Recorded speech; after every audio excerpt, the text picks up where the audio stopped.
سيدي مرة لا فتت أنا لا فتنا يجي ما تجمع عمرنا يجوا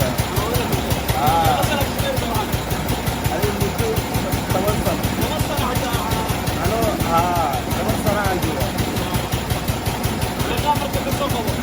يا ولا دولار